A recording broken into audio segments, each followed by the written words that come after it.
नमस्कार। चलिए आज निवेश की दुनिया के एक ऐसे टूल को समझते हैं जो है तो बहुत पॉपुलर, पर सच कहूं तो अक्सर लोगों को थोड़ा कंफ्यूज भी करता है।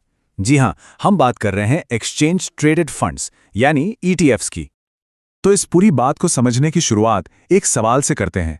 जरा सोचिए, क्या कोई ऐसा तरीका हो सकता है जिससे एक ही बार में एक ही निवेश से सैकड़ों कंपनियों में हिस्सेदारी मिल जाए?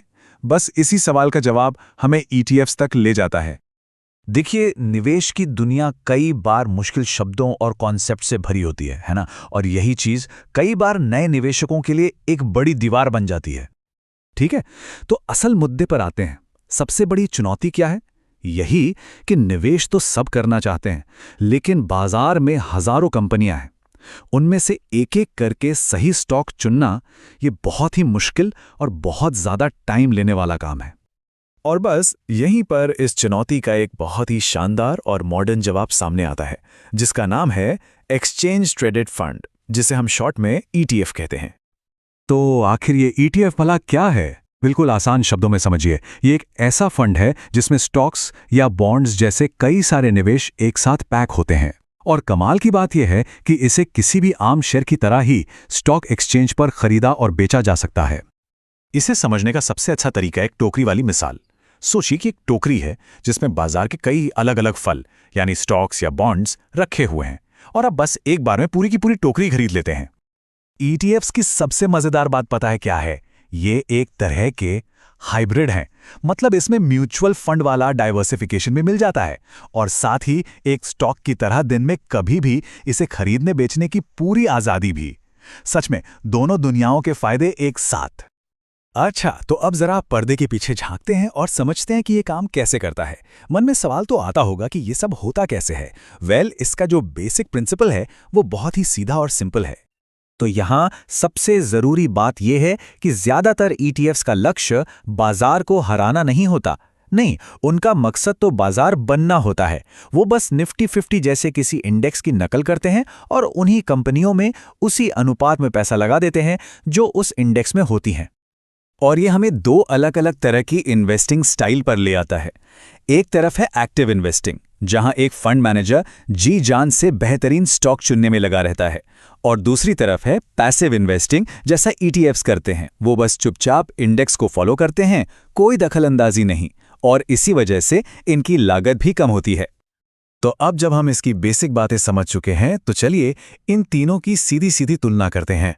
देखते हैं कि एक ईटीएफ एक अकेले स्टॉक और एक ट्रेडिशनल म्यूचुअल फंड से कैसे अलग है। देखिए, ईटीएफ और स्टॉक दोनों को बाजार के समय में कभी भी खरीदा बेचा जा सकता है, लेकिन म्यूचुअल फंड को दिन में सिर्फ एक बार, दिन के आखिर में उसकी नैफ यानी नेट एसेट वैल्यू पर ही खरीद या बेच सकते हैं।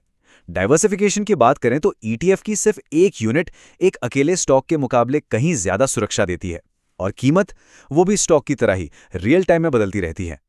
तो अगर हम फायदों को एक साथ देखें तो बात साफ है।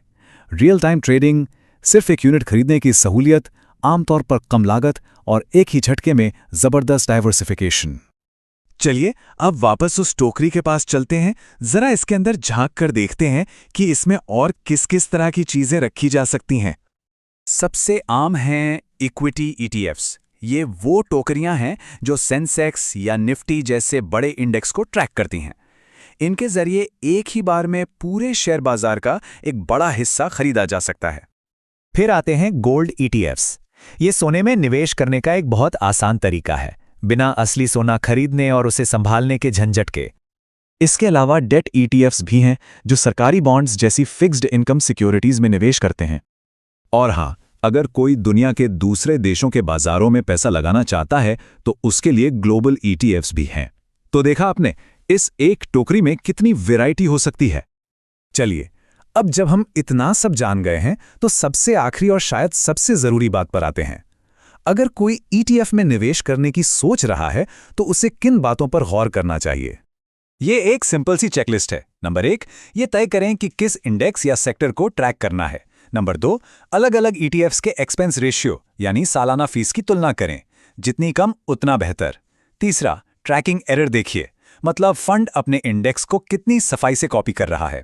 चौथा है लिक्विडिटी, यानी उसे खरीदना बेचना कितना आसान है। और आखिर में, हमेशा खरीदने से पहले उसकी रियल टाइम कीमत की तुलना INAV से जरूर करें। तो हमने समझ लिया कि ETF क्या है, कैसे काम करता है और इसके फायदे क्या-क्या हैं। लेकिन अब सबसे बड़ा सवाल ये उठता है कि क्या ये हर किसी की निवेश रणनीति के लिए सही टूल है? इसका जवाब हर किसी की अपनी जरूरतों, जोखिम लेने की क्षमता और निवेश के लक्ष्यों पर निर्भर करता है। सोचने के लिए एक अच्छा सवाल है ना?